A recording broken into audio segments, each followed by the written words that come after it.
Apa sebenarnya yang mengendalikan hidup kita? Banyak orang berpikir hidupnya ditentukan oleh pilihan dia, ditentukan oleh orang lain, atau ditentukan oleh kesempatan yang ada. Tapi sebenarnya hidup kita dikendalikan oleh sesuatu yang jauh lebih dekat, sesuatu yang tidak kelihatan, yaitu ditentukan oleh pikiran kita itu sendiri. Halo Shalom semuanya, selamat datang kembali di HDT ID.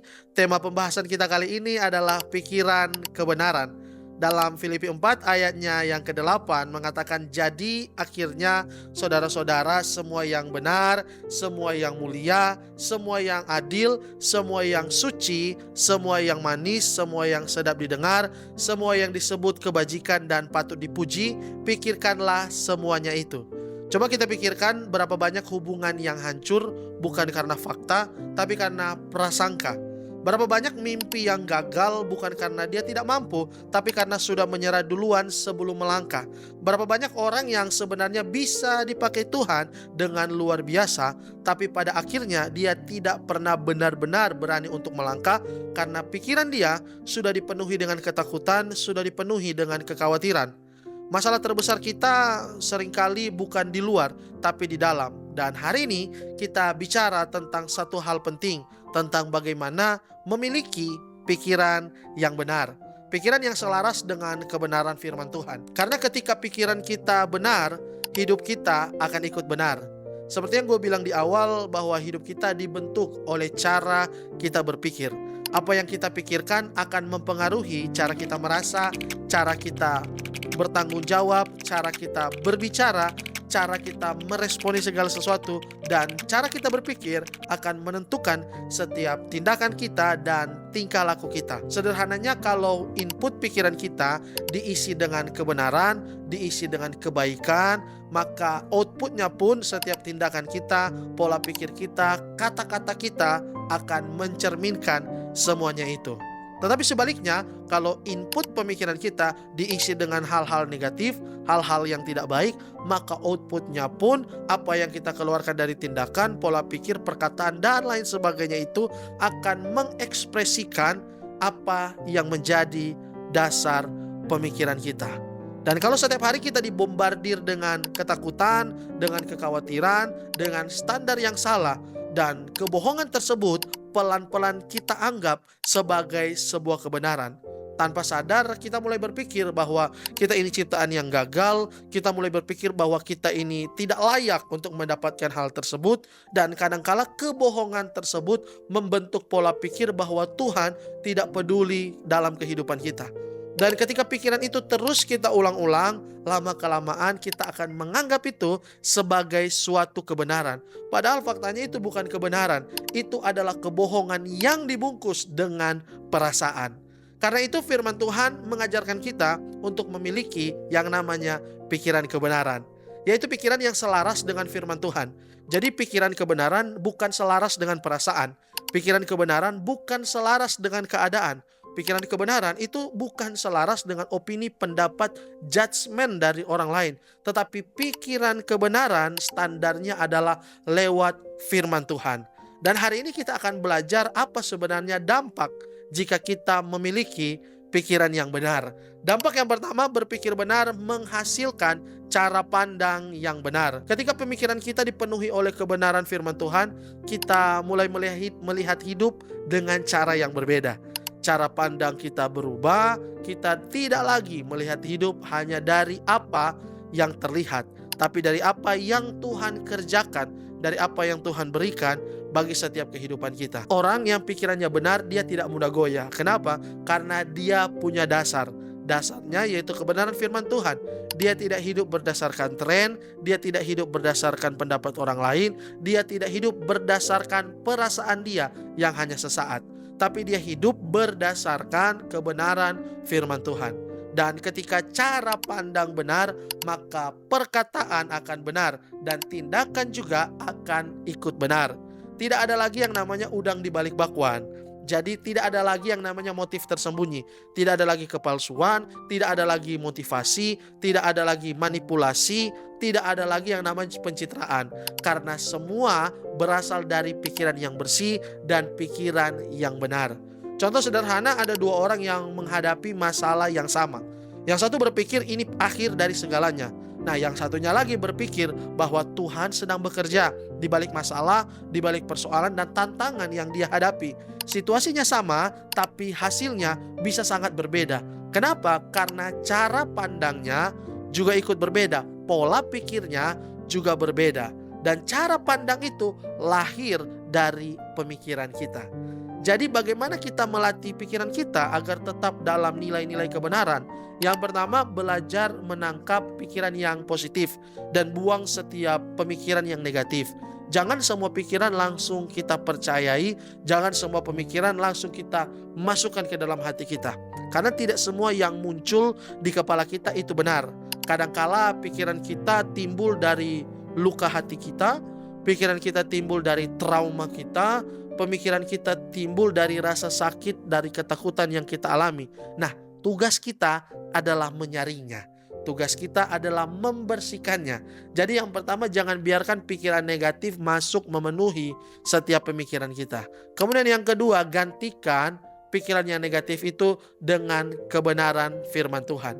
Kalau orang mengatakan kamu gak mungkin berhasil, kamu adalah produk gagal, ganti dengan kebenaran firman Tuhan. Firman Tuhan bilang, segala perkara dapat kutanggung di dalam Dia yang memberi kekuatan kepadaku. Bukan karena kehebatan kita, bukan karena kemampuan kita, tetapi karena belas kasihan Tuhan yang memampukan kita berdiri, melangkah, berjalan sampai saat ini.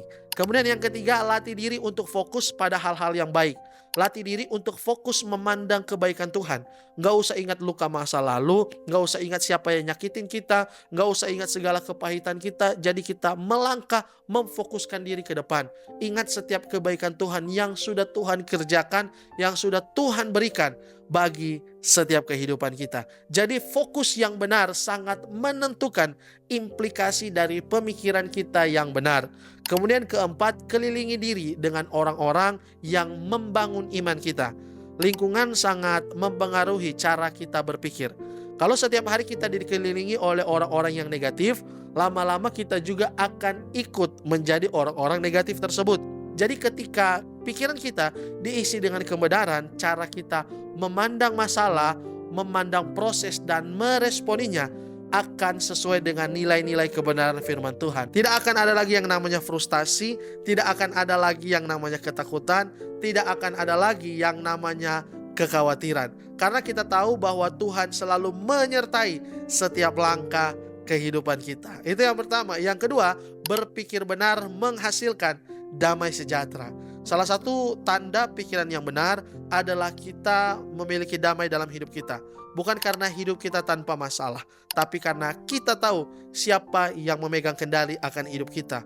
Orang yang pikirannya benar dipenuhi dengan kebenaran firman Tuhan, dia tidak mudah panik, dia tidak mudah khawatir, dia tidak mudah anxiety. Bukan berarti dia tidak punya masalah, tapi dia tidak dikuasai oleh masalah.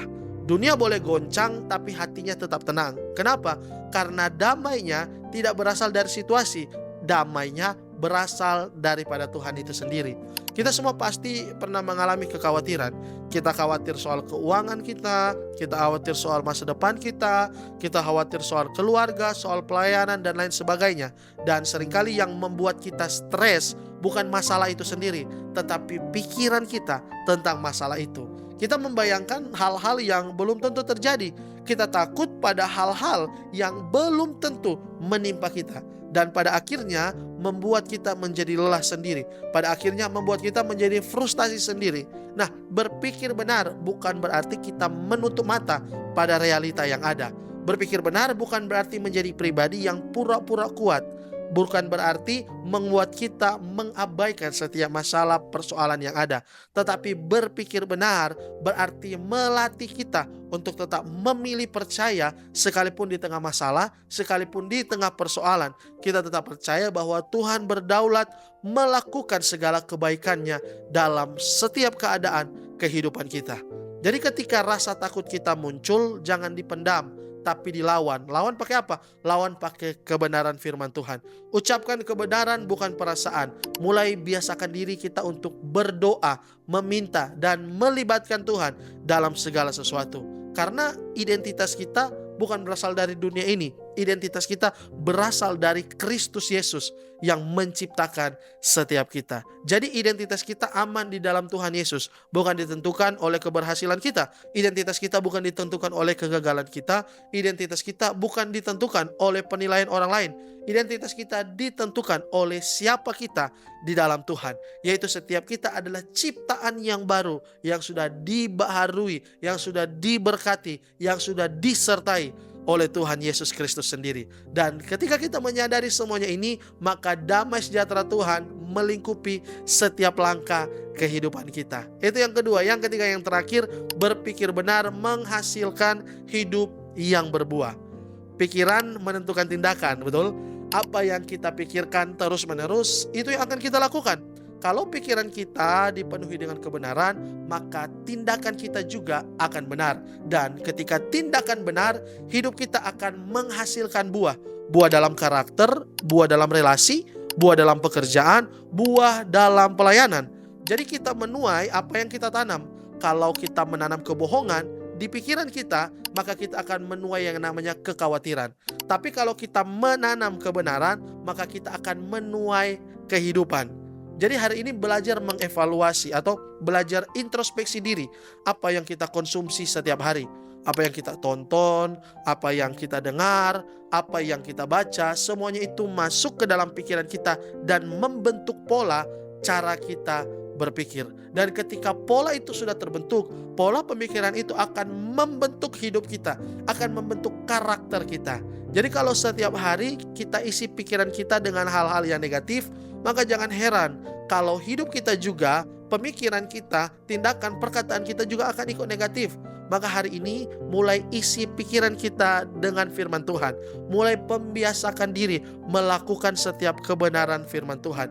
Dan biasakan diri menjadi teladan dalam setiap hidup kita.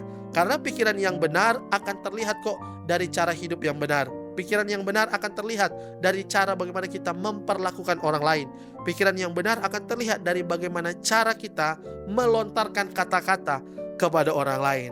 So hari ini kita belajar satu hal yang sangat penting, yaitu hidup kita tidak dimulai dari luar, tapi dari dalam, yaitu dari pikiran kita. Kalau pikiran kita salah, hidup kita akan ikut salah arah. Tapi kalau pikiran kita benar, maka hidup kita akan berjalan di dalam kebenaran firman Tuhan. Mungkin hari ini ada yang merasa hidupnya kacau, hubungannya berantakan, hati penuh kekhawatiran, masa depan mungkin terasa gelap.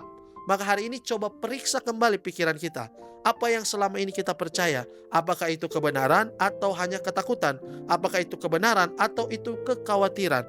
Jadi belajar mengevaluasi setiap pemikiran kita. Nah, pikiran kebenaran akan menghasilkan yang namanya cara pandang yang benar. Yang kedua, pikiran kebenaran akan menghasilkan damai sejahtera. Yang ketiga, pikiran kebenaran akan menghasilkan kehidupan yang berbuah. Jadi mulai hari ini mari kita sama-sama tidak membiarkan pikiran kita diisi dengan hal-hal yang negatif. Tidak membiarkan pikiran kita diisi dengan pikiran-pikiran yang liar. Jangan biarkan kebohongan menguasai hidup kita. Tapi isi pikiran kita dengan kebenaran firman Tuhan.